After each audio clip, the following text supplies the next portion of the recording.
أعوذ بالله من الشيطان الرجيم بسم الله الرحمن الرحيم السلام عليكم ورحمة الله وبركاته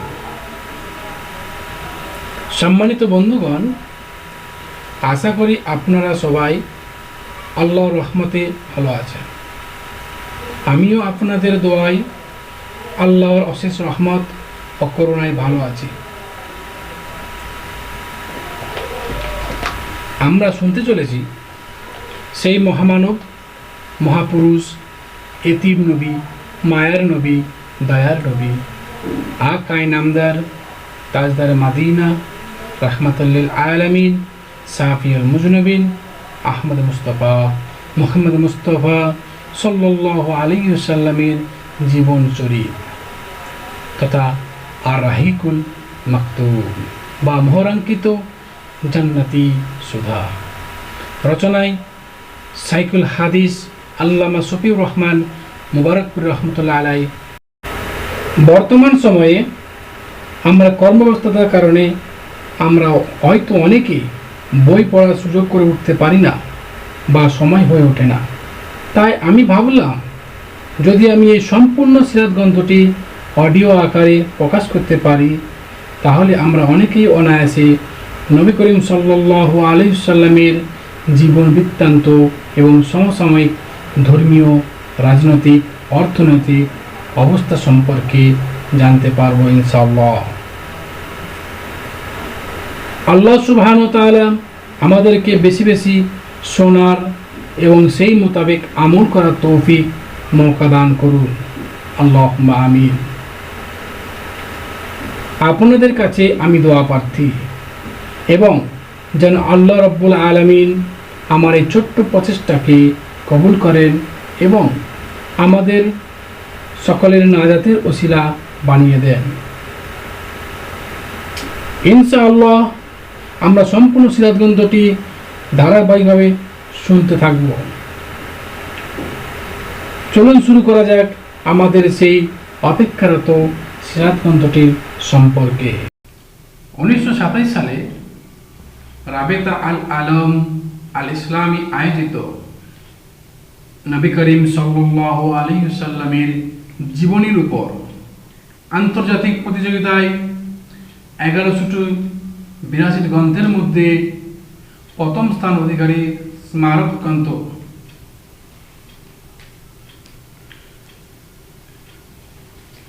লেখক কর্তৃক সম্পাদিত 1994 সালের বর্ধিত ও সংশোধিত সংস্করণের আলোকে মুদ্রিত। মূল লেখক সাইকুল হাদিস আল্লামা শফিউর রহমান মুবারকপুরি রহমতুল্লাহ আলাইহ, সাবেক অধ্যাপক, মদিনা ইসলামী বিশ্ববিদ্যালয়। অনুমোদনায় আব্দুল খালিক রহমানী, সাবেক উপাধ্যক্ষ, কামারখন্দ সিনিয়র ফাজিল মাদ্রাসা, সিরাজগঞ্জ। মুঈনুদ্দিন আহমদ, প্রভাষক, রাজশাহী ইউনিভার্সিটি কলেজ, রাজশাহী। ভাষা সম্পাদনা সাইফুদ্দিন আহমেদ, অধ্যাপক মুহাম্মদ মুজাম্মিল হক। প্রথম প্রকাশকের নিবেদন। শাইখ শফিউর রহমান মুবারকপুরি রহমতুল্লাহ আলাইহ 1978 সালে যখন রাসূলুল্লাহ সাল্লাল্লাহু আলাইহি ওয়াসাল্লামের জীবনী লিখে প্রথম পুরস্কার অর্জনের এক দুর্লভ কৃতিত্বের অধিকারী হন, তখন আমি বাংলাতেই পড়াশোনা করতাম। সেই সময় আনুমানিক পুরস্কারের মূল্য 1.5 লক্ষ ভারতীয় টাকা। পরে সৌভাগ্যক্রমে জামিয়া সালাফিয়া বেনারসে পড়তে যাওয়ার সুযোগ ঘটে এবং এই আন্তর্জাতিক ব্যক্তিত্বের শিষ্যত্ব অর্জন করে ধন্য হয় 1980 হতে 1986 পর্যন্ত।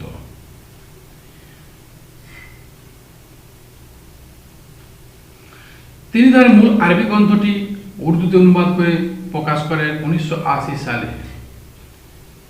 এই বইয়ের বাংলা অনুবাদের জন্য তিনি সে সময় রাজশাহী বিশ্ববিদ্যালয়ের আরবি বিভাগের অধ্যাপক জনাব ডক্টর মুজিবুর রহমানকে অনুমতি দান করেন। কিন্তু দুঃখের বিষয়, জনাব ডক্টর মোহাম্মদ মুজিবুর রহমান সাহেব নিজ কর্মব্যস্ততার দরুন এই গুরু দায়িত্ব রাজশাহী বিশ্ববিদ্যালয় কলেজের প্রভাষক জনাব মঈনুদ্দিন আহমেদের উপর অর্পণ করেন। তিনি মূল বইয়ের প্রায় 1/3 অনুবাদ করার পর কোনো এক অজ্ঞাত কারণে বন্ধ করে দেন। পরিশেষে এই অনুবাদের কাজে হাত লাগান কামারখন্দ সিনিয়র ফাজিল মাদ্রাসার উপাধ্যক্ষ জনাব আব্দুল খালিক রহমানী। তিনি কৃতিত্বের সাথে এই কাজটি সমাধান করেন। অনুবাদ শিল্প খুবই জটিল ও স্পর্শকাতর। উভয় ভাষায় পারদর্শী না থাকলে মূল ভাবনা রক্ষা করা প্রায় অসম্ভব হয়ে পড়ে। বাংলা ভাষার যথার্থ জ্ঞান ও যোগ্যতা না থাকলে তাতে সাহিত্য রস ও সৃষ্টি করা ও তার লালিত্য বজায় রাখা খুবই কঠিন নয়, দুঃসাধ্য কাজ। সেহেতু এই অনুবাদ গ্রন্থের ভাষা সম্পাদনার গুরুভার গ্রহণ করেন পিটিআই রাজশাহীর প্রাক্তন সুপারিনটেন্ডেন্ট জনাব সাইফুদ্দিন আহমেদ। অন্যের অনুবাদের উপর নির্ভরশীল হওয়ার জন্য তিনি স্বাধীনভাবে সাহিত্যাঙ্গন পদাচারণা করতে পারেননি, বরং তাকে অনেক স্থানে ভাব উদ্ধারের জন্য বহু পরিশ্রম করতে হয়েছে। এ বইয়ের গুরুত্ব ও মূল্য যে কতটা তা পাঠক মাত্র অনুভব করতে পারবেন ইনশাআল্লাহ যদি মূল বই আরম্ভ করার আগে এর ভূমিকা ও পূর্বকথা সম্যক পাঠ করেন। তবে আমাদের দেশে সহজলভ্য যত জীবন চরিত আছে তাতে বিশুদ্ধ ও সঠিক ইতিহাস তুলে ধরার খুব সামান্য চেষ্টায় গ্রহণ করা হয়েছে। লেখক মণ্ডলী ভক্ত হিসাবে বিশুদ্ধ অশুদ্ধ তথা সহি জয়ীব যে কোনো তত্ত্ব পেয়েছেন, যাচাই না করে সেটাকেই বইয়ের পাতায় সাজিয়ে দিয়ে ক্ষান্ত হয়েছেন। পরিণামস্বরূপ আমরা পেয়েছি বুজুর্গানে দিনদের নামে শিরক ও বিদাতের ছড়াছড়ি। কবর পূজা, তাজিয়া পূজা, ঈদ মিলাদুন নবী সহ অগণিত শরীয়ত বহির্ভূত কর্মকাণ্ডের রমরমা, আর এগুলোকেই আসল দিন হিসেবে ধরে নেওয়া হয়েছে। এ বিষয়ে আমি মাওলানা আকরাম কারা রহমতুল্লাহ আলাই মুস্তফার চরিত্র এর ভূমিকায় অংশ বিশেষ এখানে তুলে না ধরে পারছি না।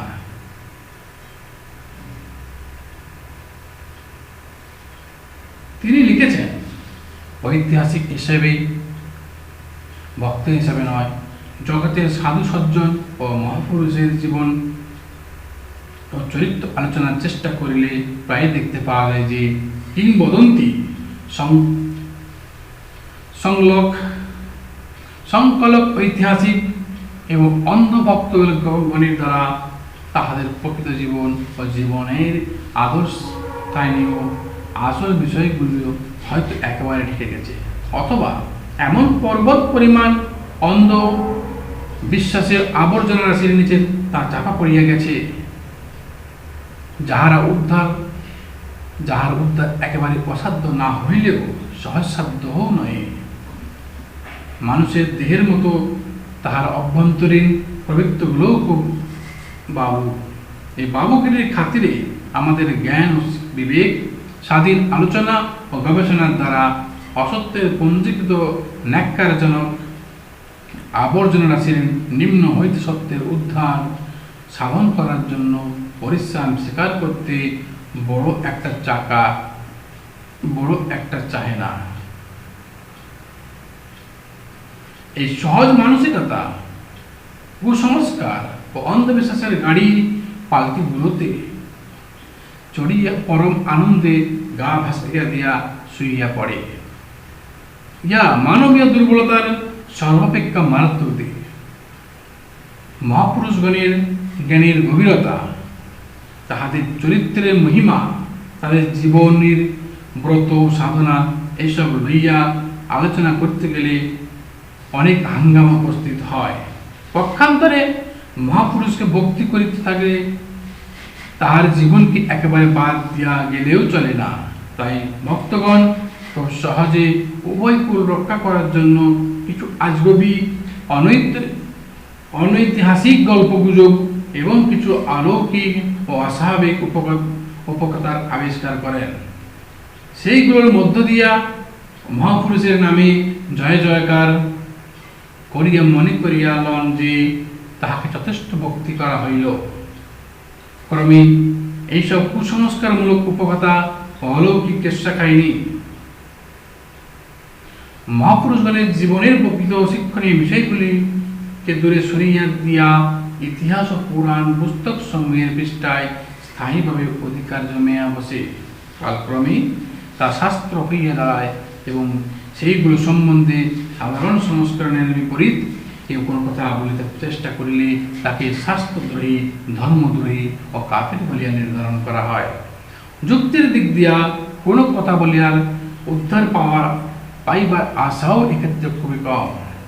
তুমি ঐতিহাসিক, দার্শনিক ও বৈজ্ঞানিক যুক্তি প্রদান করিয়া এমনকি মূল শাস্ত্র গ্রন্থের শত অকাট্য প্রমাণ উদ্ধৃত করিয়া দেখাও, কিন্তু ভক্তের নিকট সবই বিফল। তিনি এক কথায় সকল যুক্তির উত্তর দিয়া বলিবেন, প্রাচীন মুনি ঋষি ও শাস্ত্রকারগণ, সালফে সালেহীন ও বুজুর্গনের দিন কি এই সকল কথা বুঝতেন না? তোমরা বাবু কি তাহাদের বলিয়া গিয়াছে তাকে আঁকড়ায় জড়িয়ে দিতে হইবে? স্বধর্মী নিধন শ্রেয়, পরধর্ম ভয়াবহ। এটি হইতেছে মানুষের জ্ঞান ও বিবেকের শোচনীয়তম অধঃপতন।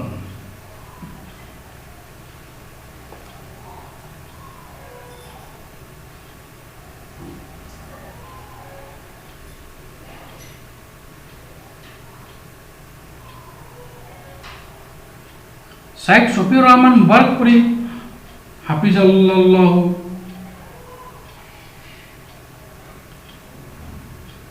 শাইখ শফিউর রহমান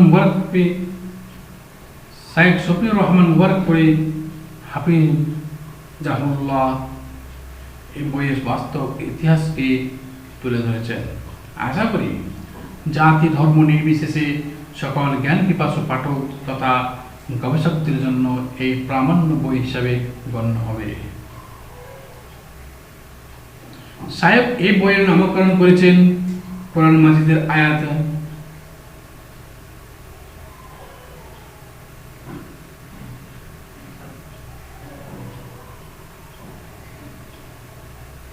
ইউসকাউনা মির রাহিকুম মাকতুম সূরা তাওফিক থেকে।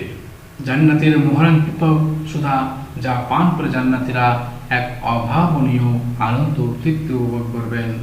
আল্লাহ রাসূল সাল্লাল্লাহু আলাইহি সাল্লামের জীবনটাকে স্বর্গের সেই নির্ভেজাল সুধার সঙ্গে তুলনা করে একই নামকরণ করার মাধ্যমে যেন তিনি বলতে চেয়েছেন, কেউ যদি তার জীবন চরিত্রকে অনুসরণ করে ও মেনে চলে তাহলে সে অনুরূপ তৃপ্তি ও আনন্দিত হবে। বইটিকে অনুবাদ করা ও ছাপানো যাবতীয় খরচ বহন করেছেন শাইখ মুবারকপুরী নিজেই। আমি তার একেবারে নিকটের ছাত্র হিসাবে বইটিকে প্রকাশ করার দায়িত্ব বহন করেছি মাত্র। সুতরাং এর কপিরাইট শাইখের নিজেরই। ভারত কিংবা বাংলাদেশের যে কেউ বিনা অনুমতিতে অংশ বিশেষেও যদি ছাপেন তাহলে তিনি আইনত দণ্ডিত হবেন। পরিশেষে আমরা যে সকল ব্যক্তিবর্গের কাছে সক্রিয় সহযোগিতা পেয়েছি তাদের নিকট আমরা ঋণী। বিশেষ করে আব্বা ইসমাইল শামসেন হাফিজাহুল্লাহ সম্পূর্ণ পাণ্ডুলিপিকে মূল বইয়ের সাথে মিলিয়ে লিখেছেন। ভাই শামসুজ্জামান নূরপুরি প্রথম প্রুফ রিডিং করে আমার শ্রম কিছুটা লাঘব করেছেন। এই বই ছাপাতে গিয়ে পাগলের মতো মুর্শিদাবাদ হতে কলকাতা দৌড়াদৌড়ি করতে হয়েছে। যদি না কম্পোজিটর সৃজন্ত সরকারের নিরলস তৎপরতা ও সহযোগিতা পেতাম তাহলে হয়তো আরো কিছুকাল বই প্রকাশে দেরি হতো। বইটি পাঠক মহলে সমাদৃত হলে অনুবাদকদ্বয়, সম্পাদক মহাশয় ও প্রকাশক সহ সংশ্লিষ্ট ব্যক্তির সময়ের শ্রম সার্থক হবে। শিক্ষিত মহলের নিকট হতে যে কোনো প্রকার মন্তব্য বা পরামর্শ সাদরে গৃহীত হবে। খুব সতর্ক দৃষ্টি রাখা সত্ত্বেও বিভিন্ন শব্দের বানান ভুল থাকার সম্ভাবনার মানবিক কারণেই থাকতে পারে। আশা করি সংশোধন করে পড়ে নেবেন। তাছাড়া প্রথম খণ্ডে অনিচ্ছাকৃত যান্ত্রিক ত্রুটি বিচ্যুতি থেকে যাওয়ার কারণে আমরা দুঃখিত। পরবর্তী সংস্করণের জন্য পাঠক মহলের যে কোনো পরামর্শ সাদরে গৃহীত হবে ইনশাআল্লাহ। আল্লাহ যেন আমাদের সকলের শ্রমকে পরকালের পাত্র হিসাবে গ্রহণ করেন, আল্লাহুম্মা আমিন। বিনীত আব্দুল্লাহ বিন ইসমাইল সালাফি, হলদি সাগর থেকে মুর্শিদাবাদ, তারিখ 13 জুলাই 1995 খ্রিস্টাব্দ। প্রকাশকের ভূমিকা বাংলাদেশ সংস্করণ। আলহামদুলিল্লাহ, আল্লাহর ফজল ও করমে বিশ্বখ্যাত জীবনীগ্রন্থ আর রাহিকুল মাকতুমের বাংলা সংস্করণটি বাংলাদেশে প্রকাশিত হলো। যদিও এই বইটির বাংলা ভাষায় সংস্করণটি লেখক নিজের তত্ত্বাবধানে বাংলায় অনুবাদ করিয়েছিলেন এবং এর কপিরাইটও তারই ছিল।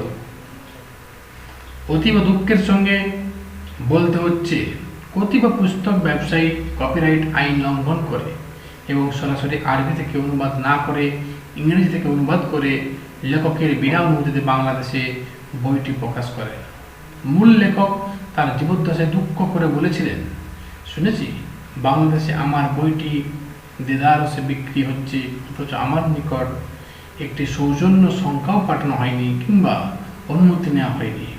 অনুবাদক বইটির মধ্যে কিছু আকীদা বিরোধী কথাও লিখেছেন এবং অনুবাদ সংক্ষেপে করে বইটির সৌন্দর্য বিনষ্ট করেছেন। তেমনি একে করেছেন কলুষিত। যদিও 1995 সালে মুদ্রিত বই এ ব্যাপারে পরিষ্কারভাবে বিধিনিষেধের কথা স্মরণ করিয়ে দেওয়া হয়েছিল। আমরা আর রাহিকুল মাকতুমের বাংলা সংস্করণটি বাংলাদেশে প্রকাশের অনুমতিপ্রাপ্ত হয়ে প্রকাশ করলাম। আশা করি যারা অনৈতিকভাবে বইটি অনুমতি ব্যতীত অনুবাদ ও প্রকাশ করে বাজারজাত করছেন তারা এই অবৈধ কাজ থেকে বিরত থাকবেন। আল্লাহ আমাদের সকলকে হালাল রুজি খাওয়ার তৌফিক দান করুন। পাঠক সমাজের প্রতিও বিশেষ অনুরোধ থাকলো, মূল লেখকের হক বিনষ্টকারী এ সকল প্রকাশিত আর রাহিকুল মাকতুমের অবৈধ কপিরাইট না কেনার জন্য।